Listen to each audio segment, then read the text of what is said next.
그라파이트 샤프트는 원단을 재단해서 여러 장 겹쳐서 만들기 때문에 길이 방향으로 부분적인 두께 조정도 가능하고 원단의 조직 결 방향으로 다르게 제작함으로써 강경 분포를 마음대로 설계 제작이 가능합니다.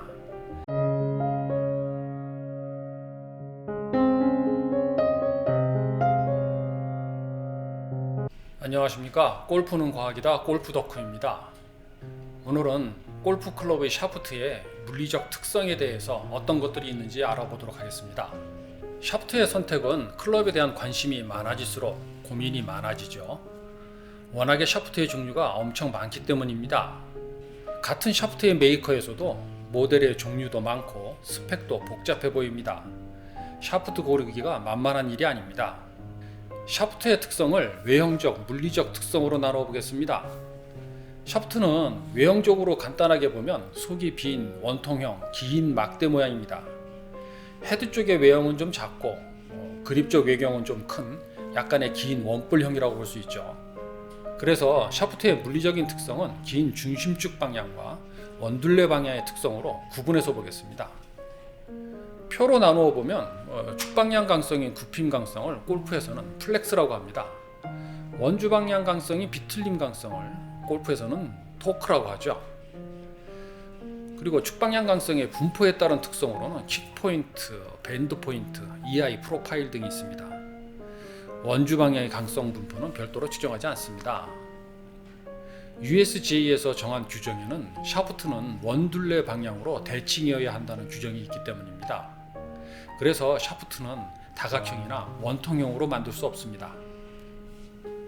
하지만 제조 공정상의 한계 때문에 샤프트를 완벽한 원대칭으로 만들기는 어렵습니다. 그 결과로 샤프트에 스파인이 존재를 하고 이전 영상에서 다루었던 F회로가 나타나게 됩니다. 그래서 좋은 샤프트는 원주 방향으로 균일하기 때문에 F회로가 잘 나타나지 않습니다. 이 원 차트에서 빨간색 원은 강하고 균일한 샤프트이고 초록색 원은 약하면서도 스파인이 강하게 나타나는 좀 불균일한 샤프트입니다. 즉 원형에 가까울수록 좋은 품질의 샤프트라는 거죠. 이제 샤프트의 스펙표에서 보면 길이, 팁 외경, 버트 외경은 외형적인 치수이고 중량, 플렉스, 토크, 킥포인트는 축과 원주 방향의 물성임을 알 수 있습니다. 우리가 샤프트를 고를 때 주의해서 봐야 되는 스펙은 이 네 가지 물성입니다. 이제 샤프트의 물성을 중요한 순서대로 하나씩 살펴보도록 하겠습니다. 먼저 살펴볼 특성은 샤프트의 무게입니다. 우드용 샤프트는 46인치로 가공전 샤프트를 기준으로 합니다. 샤프트는 히코리 나무에서부터 스틸 그리고 그라파이트로 진화해 왔습니다. 아마도 차세대 샤프트는 카본 나노 튜브 샤프트가 아닐까 예상들 하는데요.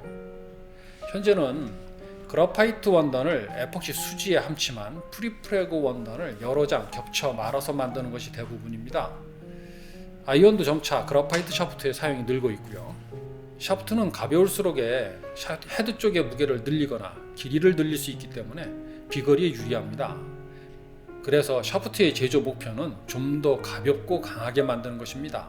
축방향 굽힘 강성은 한쪽 끝을 고정하고 반대편에 일정한 무게를 매달아서 휘어지는 정도를 측정하면 알 수 있습니다. 이 굽힘 강성을 골프에서는 플렉스라고 부르고 RS 등급으로 나눠 구분합니다. 샤프트 강도가 R, S라고 하는 것은 좀 잘못된 얘기죠. 그리고 이 RS 등으로 구분되는 플렉스도 제조 회사마다 그 기준이 조금씩 달라서 정확하다고 볼 수 없습니다. 각 회사의 마케팅적인 이권 때문에 통일된 규격을 만들어내는데 실패했기 때문입니다. 어떤 분들은 CPM으로 샤프트의 굽힘 강성을 구분하시는데 이것은 좀 잘못된 방법입니다. CPM은 헤드까지 조립된 클럽의 밸런싱 방법입니다. 같은 샤프트에 헤드의 무게가 달라지게 되면 CPM도 달라지기 때문이죠. 조립된 클럽에는 CPM을 표시하지만 샤프트만의 스펙에는 CPM을 표시하지 않습니다. 다음은 비틀림 강성의 표현인 토크입니다. 토크는 버트 쪽을 고정하고 팁 쪽에 일정한 힘으로 비틀었을 때 비틀림 각도를 측정해서 표시합니다. 비틀림 강성이 강할수록 덜 비틀리게 되므로 토크 3보다 토크 4.5가 약한 겁니다. 스틸 샤프트의 경우 토크는 약 2.0 정도 나오죠. 토크는 공을 타격할 때 헤드의 스윗 스팟에 공이 안 맞았을 경우 헤드의 뒤틀림에 영향을 줍니다. 그리고 축방향 굽힘 강성과 대체적으로 비례합니다. 강한 원단을 사용하거나 원단을 여러 장 겹치면 굽힘 강성도 강해지고 토크도 강해지기 때문이죠. 그래서 지난번 샤프트 가격의 불편한 진실편에서 토크만으로 단순 비교를 해본 것입니다. 하지만 원단의 결 방향, 배치 등에 따라서 비례하지 않을 수도 있습니다. 킥 포인트와 밴딩 포인트는 비슷한 개념이지만 측정 방법이 조금씩 다릅니다. 킥 포인트는 한쪽을 고정하고 반대쪽에 일정한 무게를 매단 후에 양 끝단의 연장선과 수직 방향으로 가장 먼 지점을 킥 포인트라고 합니다. 밴드 포인트는 양쪽을 고정하지 않고 양쪽에서 축 방향으로 힘을 가하면서 볼록하게 되면 마찬가지로 양 끝의 연결선에서 수직 방향으로 가장 먼 지점을 밴드 포인트라고 합니다. 보통 로우킥, 하이킥이라고 표현하죠. 이 로우킥과 하이킥의 실제 위치 차이는 1인치 정도 차이입니다. 타격 시 이 킥 포인트에 따라서 공의 출발 각도가 달라지게 되는데요. 약 한 1, 2도 정도라고 합니다. 즉 타격 후 공의 출발 각도는 로프트 각, 다음에 어택 앵글, 그 다음은 굽힘 강성, 그리고 킥 포인트 순서로 영향을 받게 됩니다. 결론적으로 공의 탈출 각도에 킥 포인트의 영향은 매우 적다고 할 수 있습니다. 스틸 샤프트는 부분적으로 두께를 조정하기가 어렵기 때문에 마디를 두어서 강성 분포를 조정합니다. 결과적으로 마디의 개수와 위치로 킥 포인트를 조정할 수 있죠. 물론 라이플 스타일이라고 해서 마디가 없는 스틸 샤프트도 있습니다.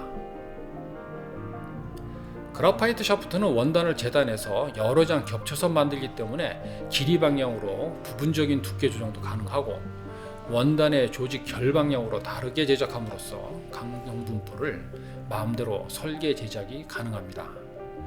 샤프트의 단면을 확대해서 보면 조직의 방향성이 보이게 됩니다. 정리하자면 샤프트의 물리적인 특성은 굽힘 강성, 토크, 킥 포인트로 나눌 수 있습니다. 각 물성들은 대체적으로 비슷한 방법으로 측정을 합니다. 하지만 표준화되어 있지 않기 때문에 각 메이커별 샤프트들을 단순 비교하기는 좀 어렵습니다. 마케팅적으로 일부러 좀 모호한 기준을 사용한 건지도 모르겠어요. 몇천 원 정도 되는 원재료 값으로 100만 원이 넘는 가격의 상품까지 만들어 파는 마케팅 능력이 놀라울 따름입니다. 사실 골프 클럽에서 마진율이 가장 높은 것이 샤프트라고 볼 수 있습니다. 오늘은 샤프트의 물리적 특성을 개략적으로 분류해 보았습니다. 앞으로 굽힘 강성, 토크, 킥 포인트 등에 대해서 자세하게 다뤄보도록 하겠습니다. 그리고 이들 각 항목들을 측정할 수 있는 장비를 설계 제작 중입니다. 완성되면 각 메이커들의 샤프트들을 비교 분석해 보도록 하겠습니다. 여기까지 골프에 빠진 남자 골프 덕후였습니다. 여러분들의 구독과 좋아요는 저에게 힘이 됩니다. 시청해 주셔서 감사합니다.